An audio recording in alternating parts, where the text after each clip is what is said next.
Welcome to Make Things Happen with Diana Pagano. I came from struggle, living life on survival mode, and later found myself living in that same vicious cycle. Life is meant to be so much more than settling. Are you ready to stop dreaming for what could be and turn those dreams into reality? I thought so. Well, get ready to live life on your terms. Hi, and welcome to Make Things Happen podcast. I am here with Teri Cochrane, and I can't wait for you to see and hear all that she has to share her wisdom on how you're making things happen with your body, with your health. What you thought was impossible, I'm here to tell you is possible. So without further ado, I hope you enjoyed this episode. Teri, welcome. Thank you so much, Diana. It's so good to be there with you all. Thank you. Thank you. I just love so much about what you're doing with everything in epigenetics, health, and wellness. If you can introduce yourself to people that don't know who you are yet. Thank you. Well, I'm Teri Cochrane, and I have a personalized and precision healthcare company in the Metro DC suburbs. And the basis of the practice is rooted in epigenetics, which is how our environment influences our genes. But then we layer biochemistry, quantum physics, quantum biology, and nutrigenomics, which is how food influences genes. And then, of course, the whole spiritual component of how we exist as humans throughout the morphic field. So we see people all over the world with mystery conditions, some of very complex end-stage everything, end-stage autoimmunity, cancer, infertility. We work with a lot of autism. We work with a lot of MS, a lot of neurological issues. And we work with a lot of endocrine issues for women and men alike. And then we run the spectrum of human optimization. So we also work with A-list actors, musicians, and athletes, and some influencers across disciplines. So it's been quite a beautiful journey to be here talking to you about making it happen. Absolutely. We're all making things happen, and it definitely starts with us. It starts with our health. So you founded this Global Sustainable Health Institute. Talk to me about the journey. When did you start this, and what was your mission before you even started about the idea of doing it? So the Global Sustainable Health Institute was born right around the pandemic. Okay. This is my second company. So this is more of an advisory company and a teaching company. I've been in clinical practice for 20 years. And it was born from the fact that the work that I do is, there's nothing else that exists on the planet. It's mine, it's singular, and there has to be more of this voice out there for sustainable health, not only of the individual and the community, but on a planetary level. And so if we are and we are sustainable in our well-being, then we are a cell on our planetary universe. And so the more aligned that we are with the infinite nature of ourselves, then we are actually expressing a frequency that also supports planetary health. And so it's really important. I've spoken all over the world on the power of one, on how it only takes one voice to change a trajectory. And that is one of the voices of the Global Sustainable Health Institute. And I get to work with some really cool people in climate, in aerospace, mission to Mars, with some elements of the NASA, and the women in tech. A global. Oh, wow.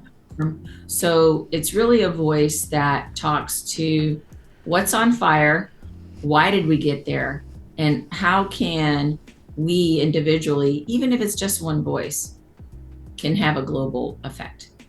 That's awesome. So walk me through this. I always tell people, talk to me like I'm 10, and what happens in a journey when someone gets, a traditional MD to say, this is what you have, you need this medication. What does your institute offer? Walk me through the process in the beginning. I'm new and I want something more. I have a question in my mind that's been saying, what else is out there? What else can we do to be a more holistic approach in our solutions of self-healing? Absolutely. Well, in my clinical practice, the name of my practice is Beyond Nutrition. Okay. we're so much more than just nutrition. We say it's an optosphere. It's everything that goes in, on, or around you. Okay.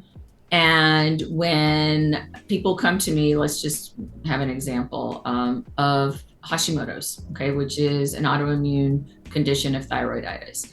In the allopathic world, once you have an autoimmune condition, you will always have an autoimmune condition. And thyroid is one of the top 5 prescribed medications in our country. And so the doctor's just going to say, well, we need thyroid medication. You will always be on thyroid medication. You're always going to have an autoimmune condition. Well, we see things differently. And we look at thyroid from the lens of a viral reactivation. And the clinical literature and many of our successful outcomes prove the same, that Epstein-Barr in particular, which is the mono virus, which if we're 40 or over, 90% of us have been exposed to this virus. And it's not that we have mono again, and mono is the sleeping virus, but it gets reactivated. So it's an old virus that's been living within us, and it's like Sleeping Beauty, but not so beautiful. Right, not so beautiful.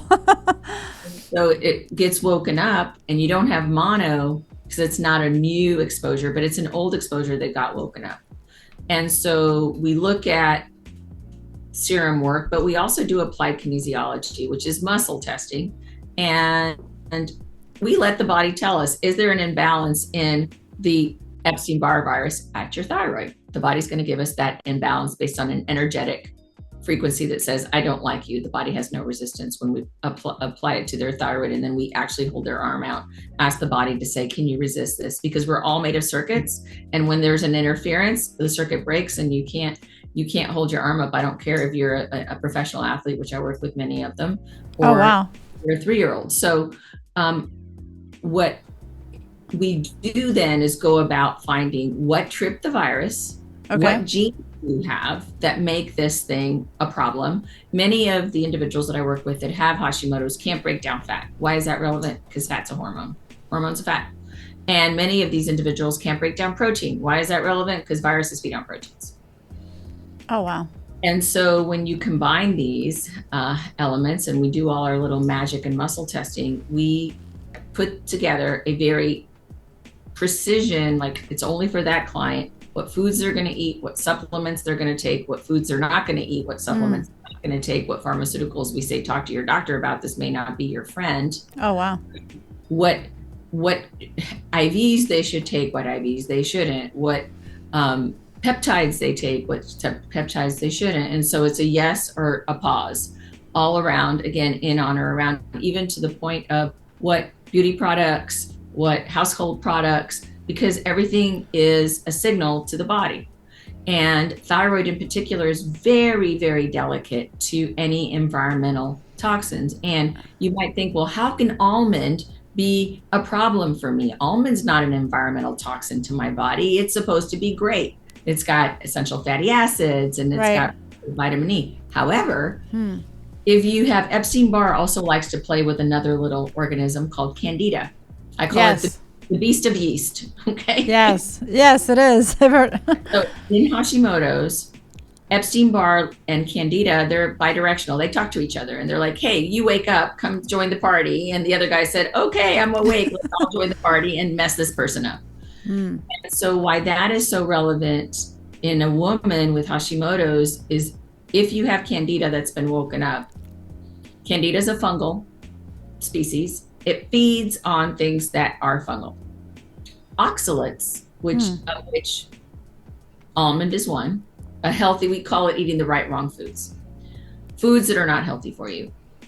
What happens when you eat oxalates like almonds and spinach and berries and black beans, they fortify the Candida. Why is that a problem? Because Candida comes in and says, haha, little T4, which is the inactive form of thyroid. I'm not going to let you turn into T3, which is the active form of thyroid. So I'm not letting you do that turn to say, let's go, everybody, I'm metabolically robust. So you've got Epstein-Barr puppet mastering the thyroid, making autoimmune cells. Right. And you've got Candida going in there saying, I'm not letting you turn the wheel. And yet it's being addressed at a hormonal level. That's not going to work. Wow. So we address it at a pathogenic level. okay, let's turn down the volume on Epstein-Barr and Candida. Let's not feed Epstein-Barr with what I call the dirty bird, the chicken, because one of the things that I'm pioneering in is that the food supply, Diana, about 10 years ago, had a flip. Again, back to the Global Sustainable Health Institute and why this matters, is that Roundup, which is liberally sprayed on our crops, about 300 million pounds a year. It's the active ingredient in Roundup is glyphosate. It turns off many things. One is the ability to digest protein. We're just creating a feeder system for viruses because they feed on protein. It interrupts a bacteria that helps break down the oxalate, the bad part of the oxalate in healthy foods. And it disrupts sulfation pathway, which also can create cysts and do all sorts of bad things like mental health and arthritis and gut, the integrity of the gut gets broken down. Oh my goodness. That happened. And then we started creating this industrialized farming system. It's not sustainable at all. And actually the crowding conditions beyond the hormones and the antibiotics and the wrong food. And this is where it's very little spoken about, but I believe I'm pioneering, and we've seen it over and over again, that this is actually true, and it's in the clinical literature, is that once these animals get crowded, and especially chicken, because chicken are the most crowded, if you see a truck of chickens, on the highway, they're just caged, it's barbaric, and they're crowded. And then they have a very fast lifespan, or actually short lifespan, because they're given all these growth things. Hormones, to fatten them up and make them grow faster so that they can be taken to slaughter faster. So everything we know, genetics moves from generation to generation.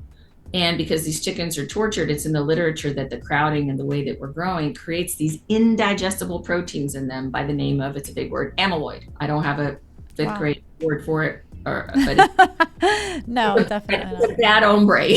Okay. Yeah, it's a bad hombre. So what happens when these indigestible proteins are put into our body? Guess what? Turns on autoimmunity.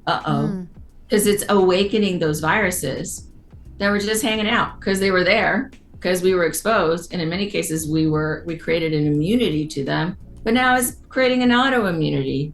Working against us now. So wait, is that all chicken, or what about organic chicken? So this is the dirty little secret about organic and what I know what you're going to say. You can be on, and the standards have been really diluted, and so you can have a chicken out there for 5 minutes on a patch of grass, and that counters. That's certified organic, but is it really organic? So you have to be really careful, and at least in all the work that we've done, and we've tested many chickens here actually, through our applied kinesiology, none of them work, not in the U.S. Polyface Farms is a very clean chicken, and it's one of the cleanest, and then also heritage birds, because they've never gone through the DNA damage of the torturing, because their mothers and their grandmothers and their great-grandmothers weren't caged. And fed in a way that's inappropriate. Oh my goodness. So we're creating an unsustainable planet by the food itself. And then that food system is creating a feeder system for all the bad hombres within us that were just hanging out, leaving us alone, and then they flipped. So that's the way we look at, in particular, Hashimoto's so differently. And in many, many cases, Diana, those antibodies that we're told you're going to have them forever, 3 months later, what happened to them? Oh my gosh, no more antibodies. Is that because you changed how you eat and the supplements that you take? The IV therapies and whatever else that you're... All of it. So because it's very personalized, and we turned off the feeder system to a body that was under attack. That is not sustainable. We can't live sustainably. And the subtitle to my Wilditarian diet book, which is living as nature intended. We are no longer living as nature intended with the food supply that we exist in. There's a big movement around making America healthy again. I think that's wonderful. That's just stage one. That's just stage one, right? There's a lot to do. To do, because even healthy foods, like, as I mentioned, almonds and berries and black beans, if you have that candida, that's going to turn that candida's volume up and make your Hashimoto's worse, or something else, PCOS. It can make it. It's very tied to mental health. So these Candida is tied to mental health? because Candida disrupts dopamine and serotonin, and 90% of serotonin and 50% of dopamine are made in our GI tract. And if Candida is creating a disruption in that GI tract, then that is going to be problematic. Wow. That's insane. So do you not eat any meat? Oh, yeah. I eat meat. You eat meat or you don't eat? I do. This is how I developed my Wilditarian plan. So we found that animals that are industrially raised, beef and chicken being the most studied, but also pork and turkey because of the way that they grow. If you surmise, and I don't have the clinical literature on turkey and pork, but we're just expanding the theory. If you're crowded, you're going to be. We know that the crowding creates the amyloids in the tissue. So if it creates it in one animal, it creates it in other animals, and we've seen it anecdotally here in how people muscle test. So I invented the Wilditarian diet and style of eating based on an end-stage cancer client that had come to see me who had been given his last rites. He had a very rare form of cancer by the name of amyloidosis, ergo amyloids. And several rounds of chemo had put him into congestive heart and kidney failure. And so he was told to go home and transition. Wow. Wow. Teri, that's incredible. Yeah, this was over 10 years ago. So is that when you wrote your book, Wilditarian? Yeah, Glenn, who's very public with my work, he was my client zero that led me to realize, oh my God, we got something here. We got something here. These amyloids are coming from the food supply. He's been given a lot of protein because of chemo. He's been told to eat a lot of protein. So within 3 months, the measure of amyloids had normalized in his body. And he's alive and cancer-free over a decade later. So that really became the impetus for the Wilditarian. So when you ask me, do I eat meat? Absolutely. However, my genes, and I'd always had digestive issues for most of my life until I became a wild woman, because I love that. I couldn't break down protein, and my genes now tell me I can't break down protein very easily. And these truncated protein structures within the amyloids are very indigestible, and they do bad things to us. And so once I became a Wilditarian, low sulfur Wilditarian and low oxalate, that's my wild type. And you can find out about our wild type on our website by taking a quiz. All of a sudden, everything changed for me. And so, for example, right before we came on, I had a bison ribeye, amazing, with brown rice and Bibb salad. And I'm going to be so set. My blood sugar will be stable. I feel amazing. There's bloating, and you make more muscle. And you make more muscle. Yes, because the amino acids within those non-tortured animals are much more easily digestible to make that protein turn into the amino acids that then make muscle. So it's called amino acid utilization. How do you use the amino acids that you're taking in your body? And I'll give you another story of who was a diabetic type 1. He came to our office because he had a flesh-eating bacteria by the name of osteomyelitis. He was going to lose his leg. 8 rounds of antibiotic. His wife was an MD. 8 rounds of antibiotic was not helping him. Wow. So we figured out it was viral, and it was some sort of through muscle testing, strep and bacterial infection. So we took away all his chicken and all his things that convert to mold, and within 8 weeks, the bacteria had receded. What was more fascinating, Diana, is that his use of insulin had gone down by 90%, and his blood sugar was from averaging 400, even with high insulin, and he was averaging in the 120s. So he decided that he was going to eat a piece of chicken. Within 2 hours, his blood sugar rose by 250 points and stayed there for 4 days. Oh my gosh. For eating chicken that you had already eliminated from his diet. Anecdotal, but it was showing that the viral trip was tripping, because many type 1 diabetics are actually, it's autoimmune, which is also tied to viruses. So he waited another month, did it again. Same thing happened. So pretty evident. And so the frickin' chicken, which I now have upgraded to the bird of death, and the chicken. Oh my gosh. You just described my father-in-law, Terry, right now. That's exactly what he's going through. In fact, he has been in and out of rehabilitation centers. I think I say he's young because to me, I think 70s is like the new 50s, but he's like 77 now. And they wanted to amputate his leg. And now they put him through a baric chamber finally because he wasn't good enough to do it before.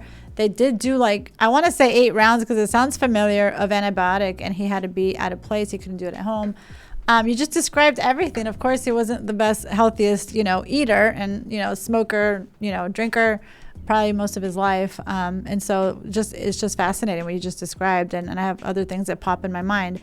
But when you mentioned that the thyroid is one of the top 5 prescriptions currently today, I think, in society, one interesting fact, Teri, that kind of comes to my mind. So true story, 5 years ago, right before COVID, I had a nanny come over to, stay with our family. And so she had thyroid. She was on thyroid medication. And I am not a doctor. I am not a health at all. I don't know anything about, but I do know about nutrition. And so I thought, now I'm like, oh my God, I'm terrified. I have eggs I have chicken in my freezer. And I'm like, okay, they're organic, but maybe that means nothing now, which I've always known that just because it says organic, I've been teaching my kids for years now. I even got the Yucca app, which not everything is going to be protected on the Yucca app, but long story short, we do grass-fed, clean as best as possible, and I believe in moderation. I'm not going to prive myself. I want a freaking ice cream, and I have a damn ice cream. Am I going to do that every day? No. But she came over, and she, I buy all the meals. She didn't have to do anything, whatever she wants. She likes milk, grass-fed milks, and we eat a lot of fruit at our house and vegetables, and so I kid you not, maybe not even a year, maybe 7 months later, she went to the doctor and he says, you don't have thyroid. Why did they prescribe you thyroid? And I kind of said, see, Money, look how clean you eat here. You eat clean compared to before, But I didn't think too much about it. I was like, wow, is that really the case? And then now, even just this year, my mom's 81. She lives in Scottsdale, Arizona. So I go get her, I don't know, every few months, and she comes over, or I'll go visit her, or she comes here. Anyway, so my mom has arthritis, really bad arthritis. It's nothing that, debilitates her necessarily, but she wakes up and, she's always like, where's my Aleve or Tylenol? So I've been making her some ginger and turmeric, fresh, in a juicer. I don't even know if I'm doing it right, but I'm doing something right at some point, but maybe I can do better. And then I do sometimes I'll add a lemon and orange. Anyways, and so I've been giving it to her every morning when she visits me on an empty stomach before she has her coffee. And my mom just unfortunately got diagnosed with dementia in January. So she doesn't have it so bad that she doesn't know who we are. She's still pretty with it, but she'll forget. She'll forget that she took an Advil already or something. And she might even forget that maybe she forgot to take an Advil. So there's some of that playing into it. But my point is that I've been doing this. And when she's at my house, I feel like she gets these reoccurring UTIs all the time, for years and years and years. And when she's at my house, she's fine.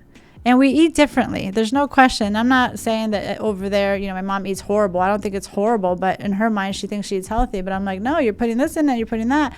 And so I'm very conscious in what we eat. But I also feel like at one point, Teri, I don't know how you do it. I need help because I drive myself insane. You can't give your kids this, you can do this. And then you do that. And then you find out that that's not good. And you're like, what am I feeding my children? I think I'm doing it right. So I had to get to a place of you know what? Some things are not going to be perfect and that's okay. And so I do believe in all that. That's why I don't know about the thyroid with my nanny, but if that's a coincidence, but I don't think it is because what you just said. Now I don't know about the proteins and all that, so I feel like with what you're doing, that takes it to a whole deeper level. And I'm so excited to learn more. So there's the proteins that you look at, and what kind of testing do you do exactly? You mentioned something regarding energy.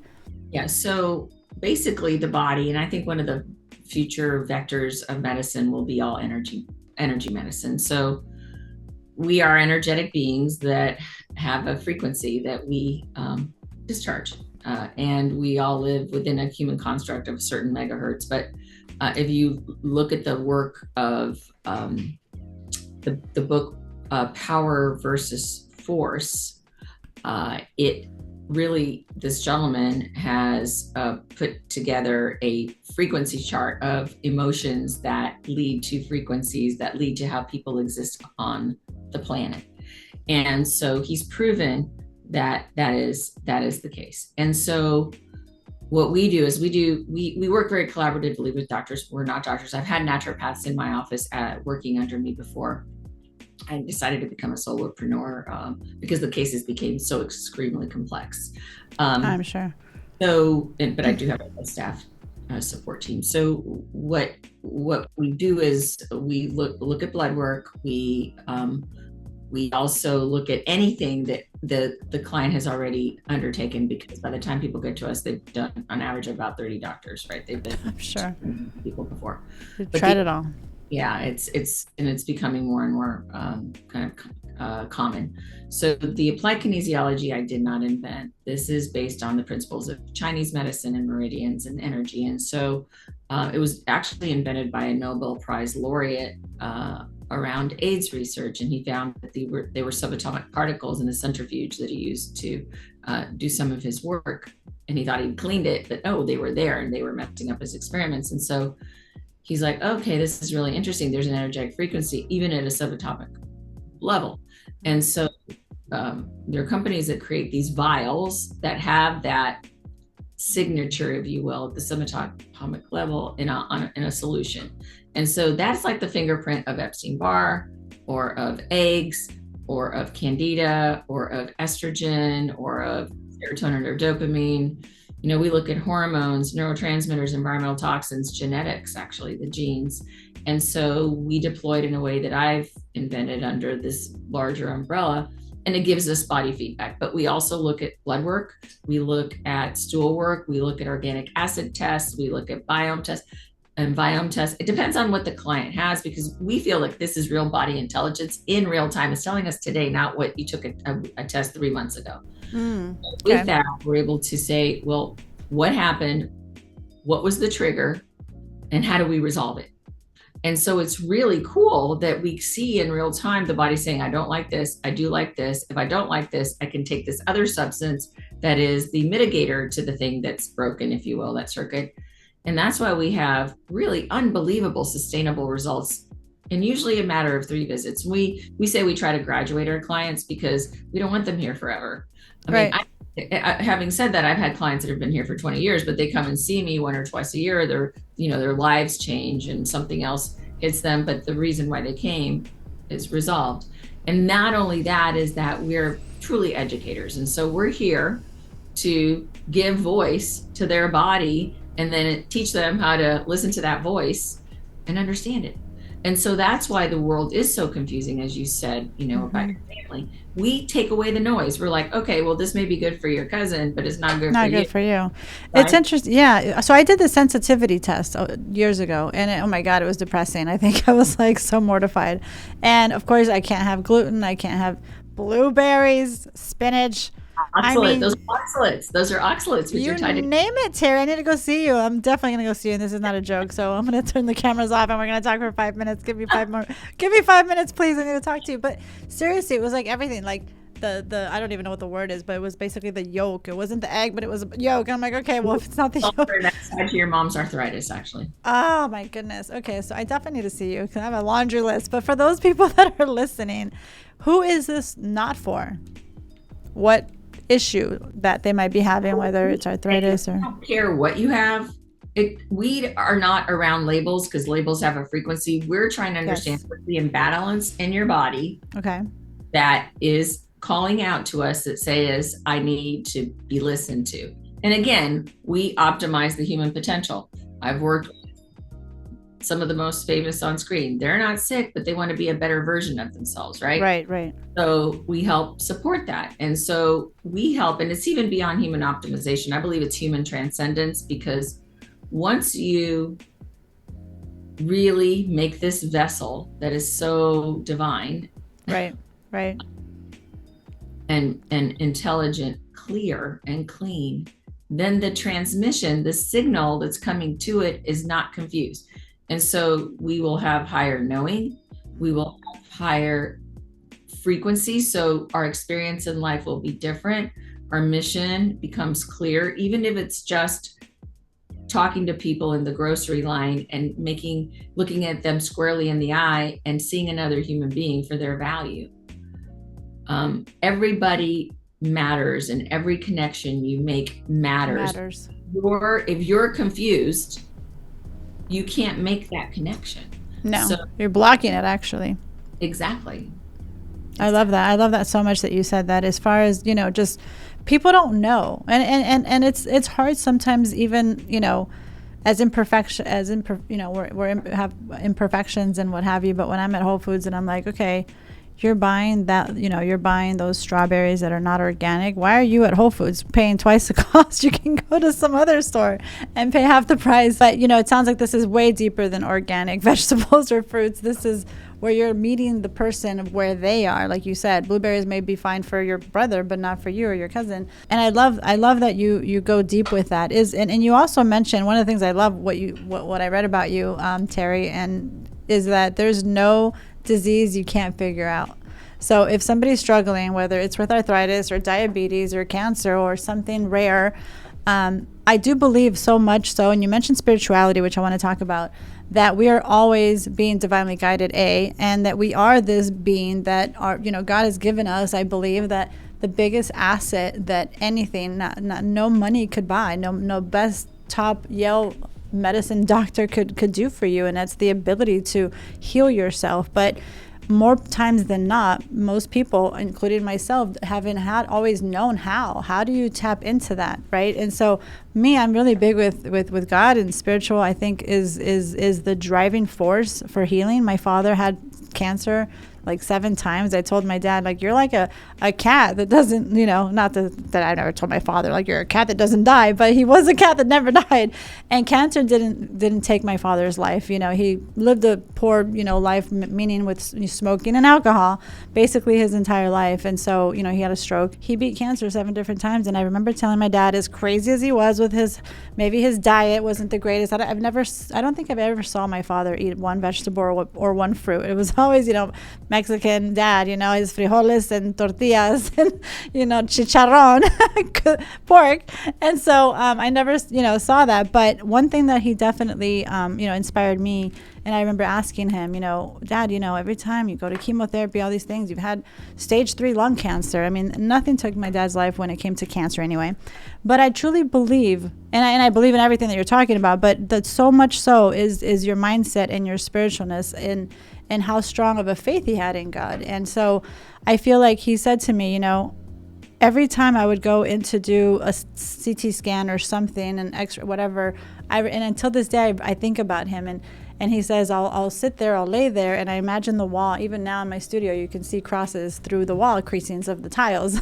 And he would find a cross anywhere in the room and just give it all to God. So not to make this a religious thing, but it's where we come from, right, Teri? And I remember him saying, whenever the doctor would say, oh, you have cancer, I would look at it like I'm about to go to war. He said, I'll never forget, he said, okay, soldiers, let's go battle this thing. And I think that that's the number one thing I want everyone listening right now, no matter what you're been dealt with, that it starts with you and determining right now that it won't be over for you, that this is not going to be your outcome, that you can beat the odds no matter what people tell you.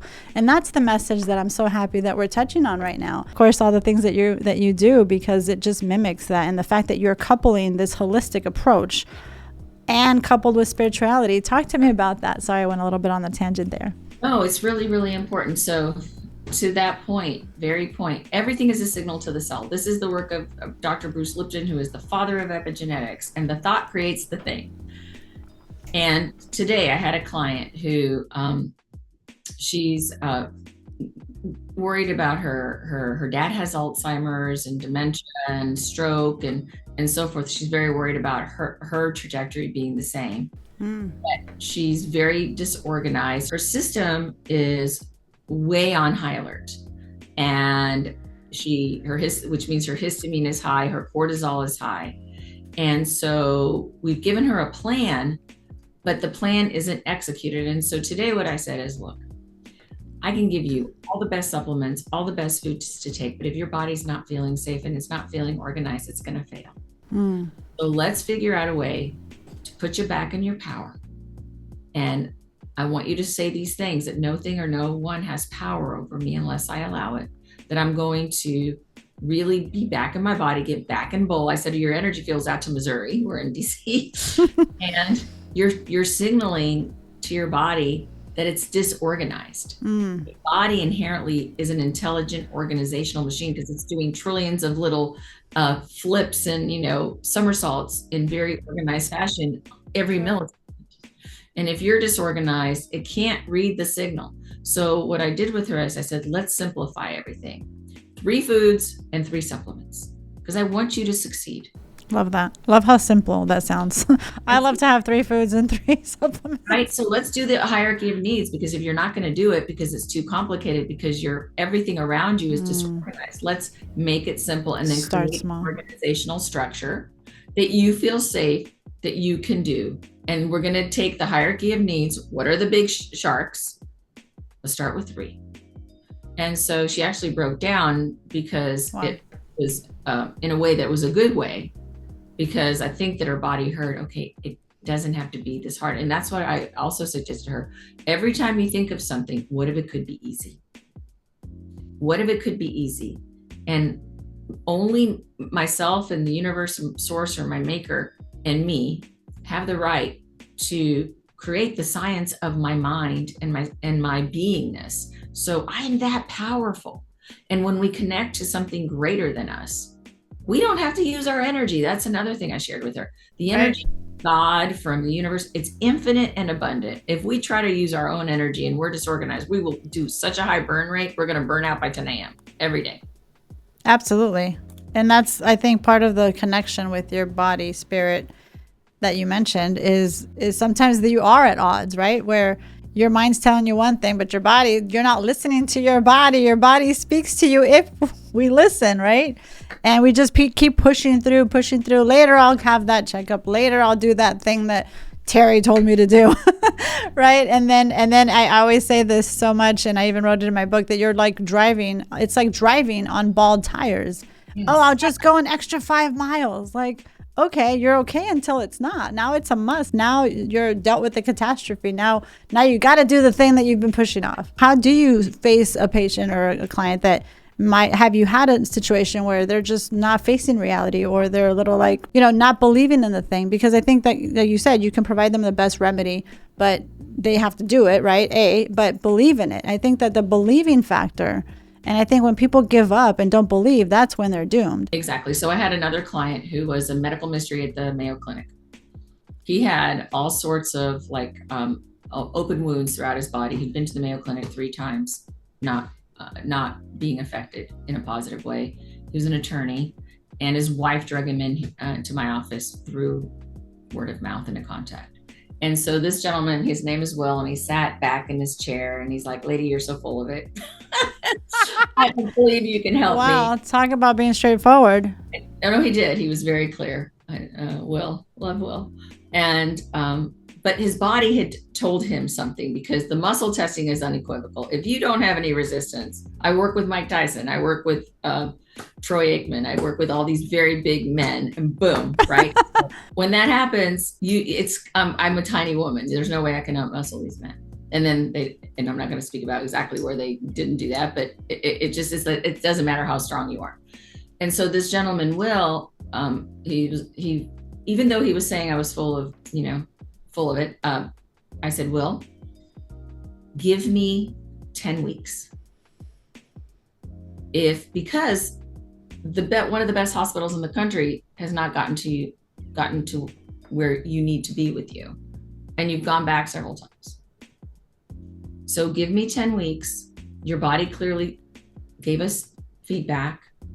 And, if at the end of 10 weeks, it's not resolved, then, or have some great improvement, then you're right. You can say that I was a very big miss for you." He comes back 10 weeks later and he's well. And he's like, "I wouldn't have believed it." And now Will lives in Texas, and he's still sending me clients several years later. Amazing. Right? So it's like you become a proselytizer of that which you live and experience, right? So once you've had this experience that the body is miraculous, then you can only live that way moving forward. Now, it doesn't mean that you're going to be perfect, because new things will come in, and COVID has had a huge impact on all of us. Oh, definitely. This is why I love my practice, because every client gives me new data on what's going on with the latest variant and what the mechanisms of action are and how they've changed. And because I'm a pattern recognizer, I'm like, oh yeah, that's the biochemical pattern that just happened. Right. In some cases, I had a client that had was 16 years of myasthenia gravis. It is a neurologically debilitating disease, and she was 85 pounds and being fed by almost like a dropper. She had to be carried everywhere. And in 6 weeks, we had figured it out. Now, with her case, I worked with one of her naturopaths. She'd done stem cells, she'd done everything. But it was an emotional block that was keeping her from realizing health.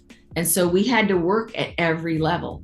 And within 6 months, it was completely resolved, and she was working out and running or riding her bicycle 2 miles. And so that's why we have to look at every aspect of the human condition. And if our operating system has developed a pattern that is so strong, the signal, that's why your dad, cancer 7 times, his signal was stronger than the cancer. That's crazy. And it's so sad because I feel like, there's always these puzzles to longevity, I feel, right? There's a strong mindset, but then a poor diet. So it's like at some point it catches up to you, no matter, I think, maybe how positive you are. But yes, that signal that you mentioned is so strong. And you also were talking to me about the connection with the belief, obviously the spirituality. But when you told me just now, Teri, I mean, you convinced me. You were like talking about your client, give me 10 weeks or whatever you told them.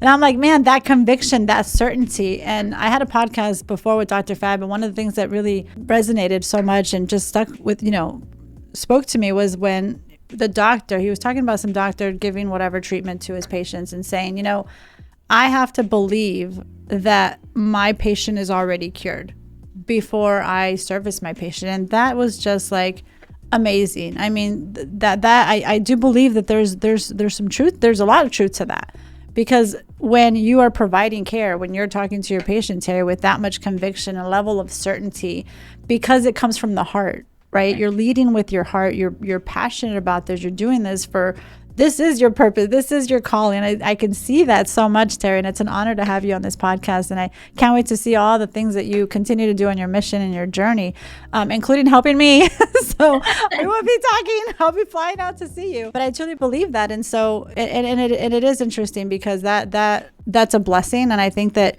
no disrespect to modern MDs that are out there, and their own credit to their own credit that is due there. It's just that they're constantly, there's a constant traditional mindset of what the knowledge that they were taught textbook. And I'm just going to share a story that I shared once before, but it's true. And I remember seeing my several doctors, actually, because I had an issue with my red blood cells. I was anemic. I shared this because I feel like this is my big hallelujah moment. And I remember they were saying that I would never get to normal blood levels. And I even shared this in my book, but it's so true. And I remember thinking to myself, what do you mean I'll never get to normal levels? The hell I will. And this was like somebody in New York that was supposedly one of the best institutes that I could see, considering what I had. And she told me that, you'll never get to normal levels. And I'm like, whoa, whoa, whoa, whoa, whoa. And I think about that because I think about the people that are weak-minded and ignorance that comes with that, because they trust that this is a doctor, this is a board certified doctor. And again, I'm not here to disrespect doctors in their own right, and they're very much needed in many cases. But to bring that belief, I do believe it starts with you and what you are willing to accept. I mean, you hear stories, not just like mine, where they did not, accept the thing that they were told. And 3 months later, I remember telling myself, I live in God's pharmacy. I live in God's pharmacy. I live in God's pharmacy. And sometimes I might have been crying to my knees, but I was saying that. And 3 months later, not only was I in normal levels, I was in normal levels, but I wasn't anywhere clear the markers of anemia. So I was happy. And I told my husband, I'm going to write a letter to the doctor and tell her that to pass on her limiting beliefs to her patients. Unless, rock solid that it's just, even then, and I love that. I love that, the belief that you just had when you said, give me 10 weeks. Like I took that in and I'm already convinced. So when it's true, and again, back to Bruce Lipton, whom I adore. He and I have had conversations, and he said, Teri, I really think not just the placebo, we can get to the nocebo, that the body and the mind and the spirit can be so aligned with what the innate intelligence is within us. When absolutely, anything is possible. And I'll give you another story. When you say I can cure, I don't want to make, statements that I can cure anything, but we're very tenacious. And I had a client who'd been an 11-year experiment at NIH. She was amenorrheic. They thought she had Cushing's. She wasn't operational, basically from college to her late 20s. And she was told, you will never have a child. You will never be able to really have a normal life. And it took me about 6 years, but I figured her out. And she had 2 babies naturally. She's doing great. Nothing, all of those things that were, mystery conditions that they said, forget it. You're an experiment and we can't figure you out. So therefore, it's the big X, you're, next. And it's true. Belief system, but it took us a lot of uncovering, but we actually came to the same conclusion within 2 days of each other. I'm like, oh my gosh, I think it's the Epstein-Barr. This is before I was a viral expert. And she's like, oh my gosh, Teri, I think it's the Epstein-Barr. And we boom, and that's what it was. And there she went. Among other layers, but of course, one of those beautiful things. And she's a woman deeply, deeply tied to God. And, nothing is impossible. Nothing is impossible. I mean, you hear stories like left and right until it happens to you. And you're like, okay, this is faith. This is where your faith is tested. This is where, the grit and all the resilience really comes from, is the trials, the stuff that we go through that is painful sometimes. But when we get to the other side, it's part of your story. I truly believe that. I truly believe. And even in your journey, even in my journey, like having clients, whatever it is that I was working on, having them as a testament to what you're doing just confirms it builds even your belief. When you had clients, you're like, whoa, this actually works. Like, you knew it worked, but the fact that you just saw it in your, like, right beneath, right in front of your own eyes, makes you more of a believer. It just increases that. So well said. It's this ripple, and I call it the doobie doobie doo, because we have to be in the presence of God and in that quiet silence so we can understand exactly what this higher intelligence is moving through us. But then we have to do something about it. But then we have to be in the being again so we can listen again. So it's the doobie doobie doo. It's like you're taking turns being silent. And I think that when you're silent, that's when I believe God, call it the universe, I call it God, speaks to you the most. Absolutely. Is when you're silent and when you're actually open. I always tell my husband or whoever I'm working, they're dealing with something. I'm like, you have all the answers. And they look at me like I have 5 heads. I'm like, you really do. And I know, because I know when I felt like, oh my gosh, what do I do? Like, Diana, you know the answers, right? And you're in the thick of it. But when you silence yourself, that's why you have the answers, because we're always being divinely guided, and we allow that in. And the people that you meet and the people that all of a sudden you're talking to, even you and I meeting in New York and connecting, I'm like, okay, this would be great to have you on my podcast. But then I started to look into it. I'm like, wait, it says here that there is no disease you can't figure out, and all this stuff. And I'm like, okay, we need to talk. So tell me, Teri, can you share a little bit about your story and how you started in this field? Well, it was through God's calling. Truly, my son was my firstborn. He was born prematurely. At the age of 3, we were told he would have brain seizures. He wouldn't grow past 5'4". He wasn't walking or talking. He had the bone density of an 18-month-old. By the age of 5, he was falling further off the cliff, always in the hospital with life-threatening asthma.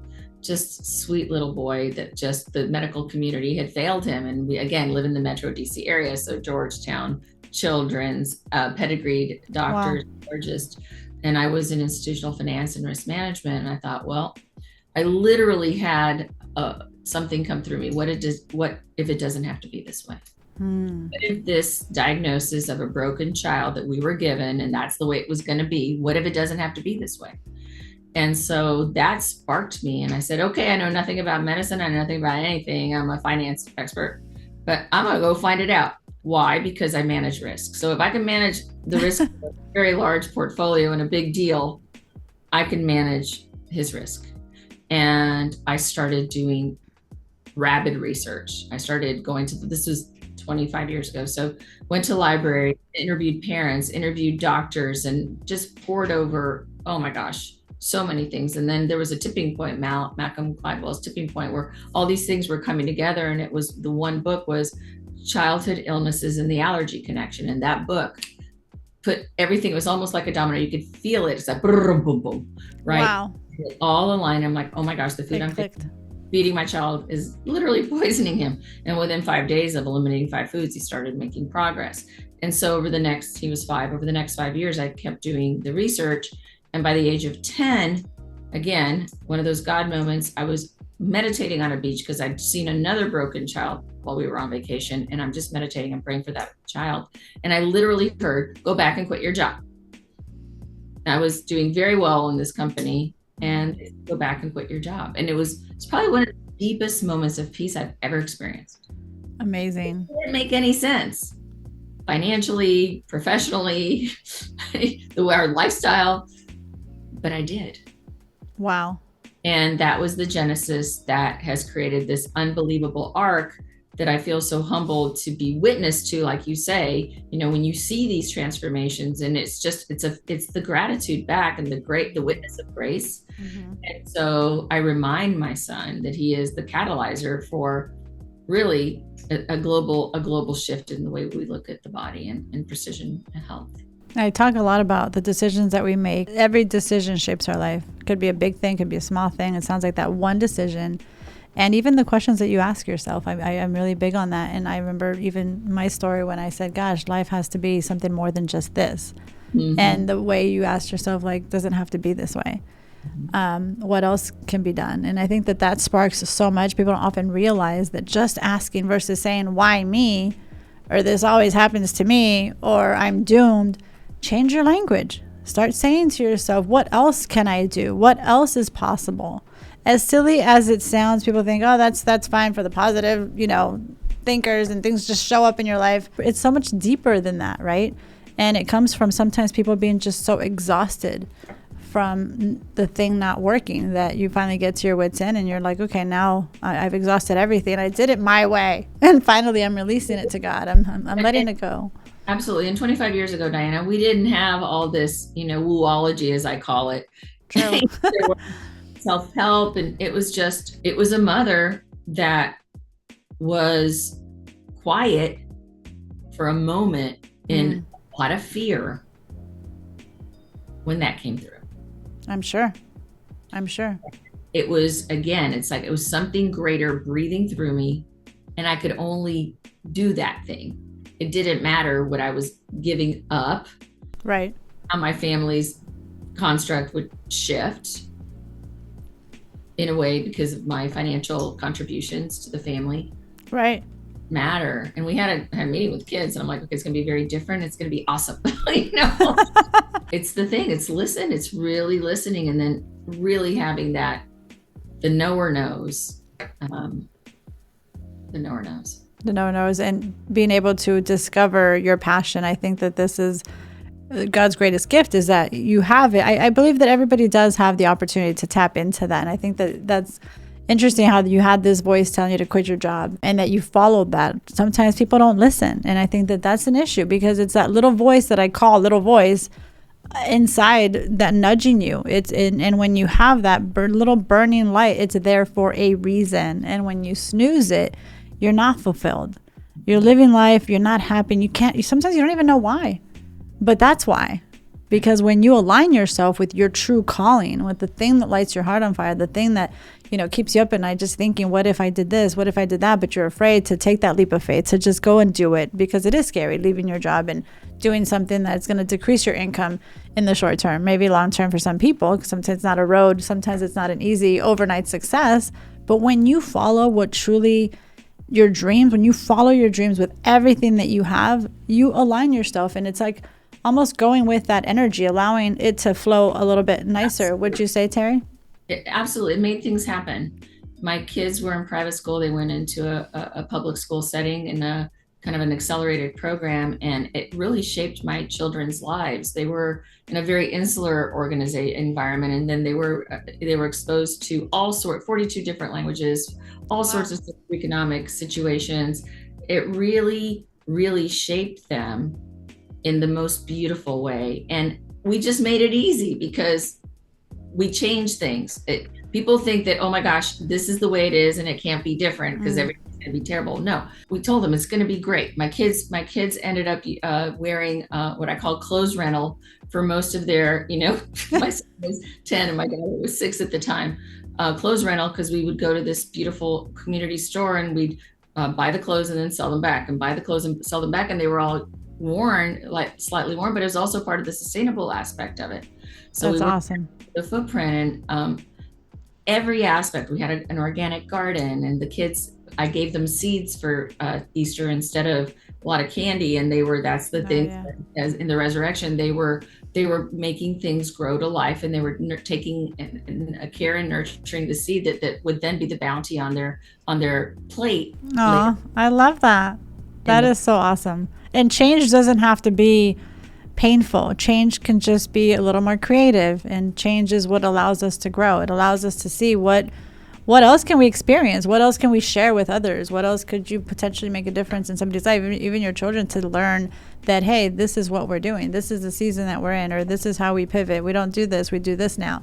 And I think that's very important, especially for kids that, sometimes are a little spoiled and they get everything that they want. And I don't believe in that type of parenting, because I know I came from nothing. As a kid, even at 16, I remember so much wanting to go to Disneyland, planning a trip, and having to give that my whole paycheck to my parents because we didn't have enough to pay our electric bill. So, right. And so when now we have, a different reality now with our 2 boys, for example, and it's very hard because you want to give your kids what you didn't have, and sometimes it's challenging, but I think it's rewarding when you can just be fully transparent with your children and let them see what hard times look like in terms of what others have gone through, or even themselves, like doing things yourself. It's easy. Absolutely. I could hire somebody to do this, but you can do it too. And I'm a Cuban refugee, so we lost everything. I know what it means to have and not have. And my kids definitely. My kids made it really. They loved this, and we still all shop. That's awesome. We don't have to, but it's great because we're doing it for a greater good, and we love that environment. We still, my daughter's growing a big garden in San Francisco, even though it's urban. So, and my son is all about giving back to the community. He works with homeless addicts. He's been in social activity for 5 years now. He's going to plan on going to law school and do it from the. Very cool. So it's just like these pivots that you make, but if you don't victimize yourself, right. Really beautiful. I love that you say don't victimize yourself. And sometimes people are too busy playing the victim. They don't even know they're playing the victim. So when you say, hey, don't play the victim, they get too defensive. And you're like, because it is a hard thing for some people to swallow. Like, what do you mean? This is my reality. This is what I went through. This is the card that somebody dealt for me. Like, no, you took it and you let it sink you. You took the rejection. You took the thing, and no one is going to come and save you. You have to realize that for yourself. Thank you, Teri, so much. This was amazing. Talk to me about where people could find you, because I know that you have a wealth of wisdom and solutions, that it doesn't have to be hard no matter what people are going through right now. That's right. Thank you so much. So TeriCochrane.com, that's my clinical website. The Global Sustainable Health Institute.com. I'm all over social media, TikTok, Instagram, Facebook, and then my book, The Wilditarian Diet, is on Amazon. I'm on a lot of podcasts like your wonderful podcast, and it's like really, it's just really sharing and spreading a beautiful truth that nothing is impossible. We're so powerful. Absolutely. And we can decode things that we thought were impossible, but we have to be in the listening and in the possibility. Be in the possibility realm and be open to receive. I love it. Well, thank you so much for helping me make things happen with you, and to all of those listening as well. That is all on this episode of Make Things Happen. I hope you enjoyed today's episode, and make sure that you subscribe, because you want to make sure that you get notification on the next episode. And stay tuned for what's coming next.